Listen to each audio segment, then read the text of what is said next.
madoko wana Mhanduwe benu wane nawo manoko dzozuwa rogumi nonhatu mwedzi uno waNdira. Nyasi nhepfenyuro yoZBC yaedza nopainogona kuti iburitse kuti zveshuwa mudzimai akabuda achigwinha mupurisa kuti auraya mwana wache ndiye aburitsiwa. Izvi vanhu vese wandoti aiwaba manyepo nokuti zviribe kana chibodzi chazvafanana zvakaburitsiwa zvo nowanhu pabodzi nezvaburitsiwa noZBC. Toramba tichindowanyepa kuti zvokunyepa zvino makumbo mapfupi anondogwidiwa nguva diki. Hurumende iri kukunidzira kukanzuro yeguta reChitungwiza kuti igoita zvokupwanya dzimba dzevanhu pokare.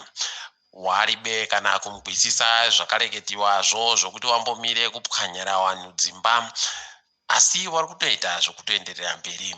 Kureketa kuno mukuedza kuburitsa masimba avo wainawo wari kukuwadza vanhuwo zvavo vanenge waribe mhosva. Toramba tichindoti dai hurumende yareka kuita kauno kupfeneka. Dzimba dzomuguta reHarare dzakavakiwa mumatoro. Kureketa kuno vanhu waridzi wadzo wari kuchema kwavo kwaunziwa nomvura yaita kumurakatira iri kuramba ichindopurana sezvo taichemera kuti yawe wasvinire guti romvura munyika medumu.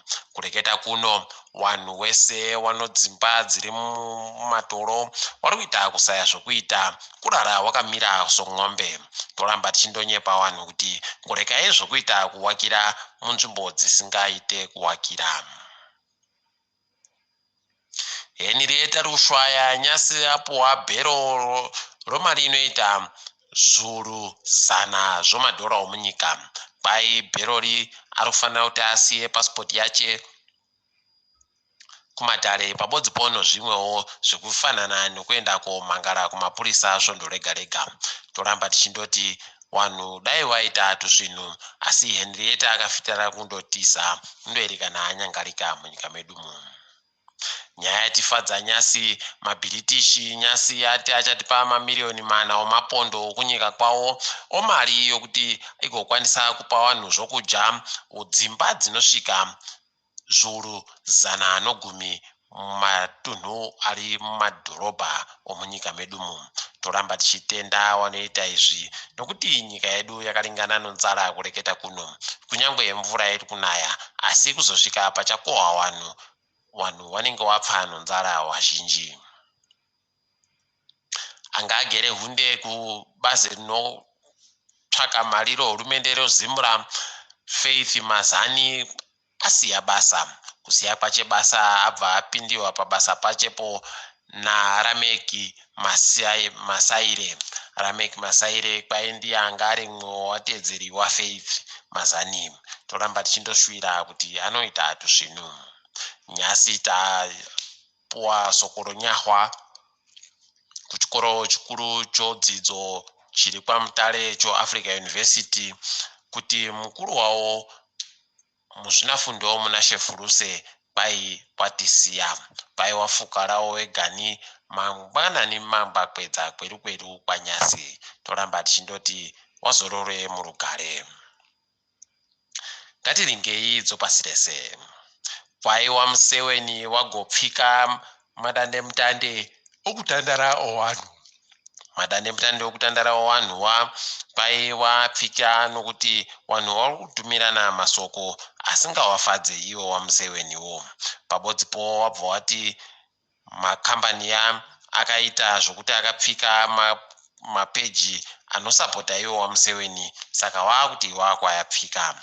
Izvi zvakashatawo zvakaitiwa nomakambani asi mhosva mbiri dzinoita kuti zvinake. KuUganda nyasi wokuAmerika wati wachareka zvokuita kumema sarudzo kuti dziri kutekedzwa sei nokuti wazhinji wavo waida kuti wanyorese wakarambiwa kuita izvi. Nyasi wadoka wari kuti #WeAreRemoving a Dictator. Dzasi koMadagascar kwaita nzara iri kushura mare. Kureketa kuno nzara iyi kwai chagopura vanhu vazhinji pakasaya kana vanobatsira. Bazi rinolinga nezvokudya pasi rese reWorld Food Program rakatomira kureketa kuno richipemha kuti riwane mari yokutenga chekudya chowanhu wokuMadagascar toimba kuti vachagochiwana. Mukubudirira kwenyika dzomuAfrica, nyika yeRwanda kwai iri kutora varairidzi vanopfuura zviuru 10 kuti wapinde muzvinzvimbo dzokufundisa wapwere. Kwai kupinda kwavo muzvinzvimbo dzokufundisa wapwere kuri pakuti vari kuda kuti vanhu wareke kugotaikirwa nodzidzo, nokuti dzidzo ndiyo yakakosha munguva ino inochokuita nodzihwa mupengo. Toramba tichindoti dai nyika dzaita dzichikopesawo nyika dzakaita sedzokwedu kuti wari kumbozviitawo sei. Takadaro mabi yangu tigumire pano, ndini wenyu Mhanduwe WeNhau.